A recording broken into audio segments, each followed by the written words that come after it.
Welcome back, everybody. DA Matthew Barton joins us now in studio from DeSoto County. It has been 100 days since he has been in office, and we are checking in with him now. Welcome, DA Barton, here in studio with us. Glad to have you here. Glad to be here. All right, so let's get right into this. Let's talk about it. It's been 100 days. Does it feel like you've been on the job that long?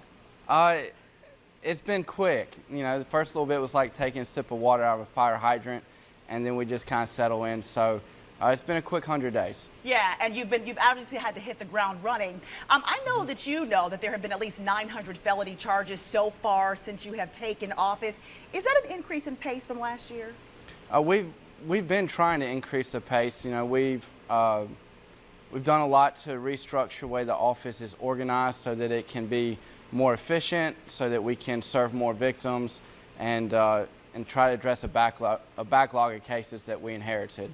So can you talk about your opinion on this ongoing problem with the revolving door in Shelby County and just how that plays into DeSoto County in the state of Mississippi?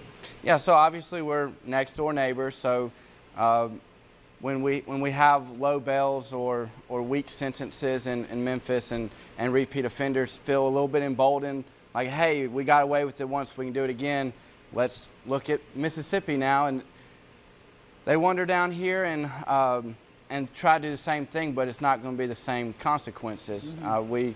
We believe in very strong bonds and very strong sentences. I'm sure there are top priorities to keep the residents of DeSoto County safe. Talk a little bit about that.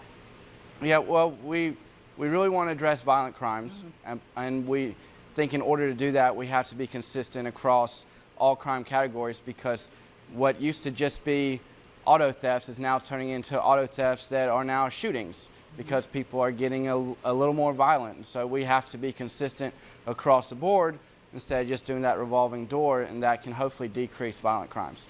Well, unfortunately, DA Barton, here in the city of Memphis, we know that all too well. As a matter of fact, just about 14 hours or so ago, our city suffered yet what is probably the most unimaginable tragedy. Men and women who put their lives on the line to protect us. Unfortunately, a family will bury a loved one, and that is a Memphis police officer, Joseph McKinney.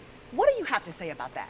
Well, first, I want to offer our sincere condolences and sympathies from my entire office to Officer McKinney, his family, and Memphis Police.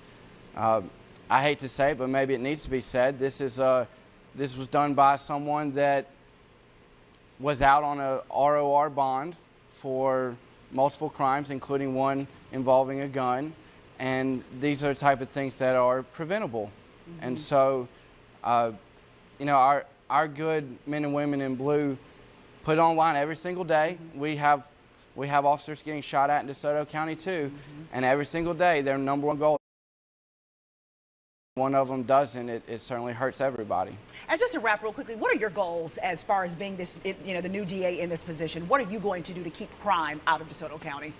I think, the best we can do is every time we get one, give them the harshest penalty we can under those facts and circumstances. Mm-hmm. And if we do that consistently, I think the message will get across to criminals that DeSoto County is not a playground for criminals. They may be able to do that in other places, but they can't do it here. All right, DA Matthew Barton taking his job seriously, not playing at all. Thank you so much for being here with us. Enjoy this beautiful sunny Friday that we're having. I think we have somebody in studio to thank with us. Let's get right on over to meteorologist Spencer Denton. I'm going to buy you a cheeseburger for dinner for this sun, I think, if I can afford it.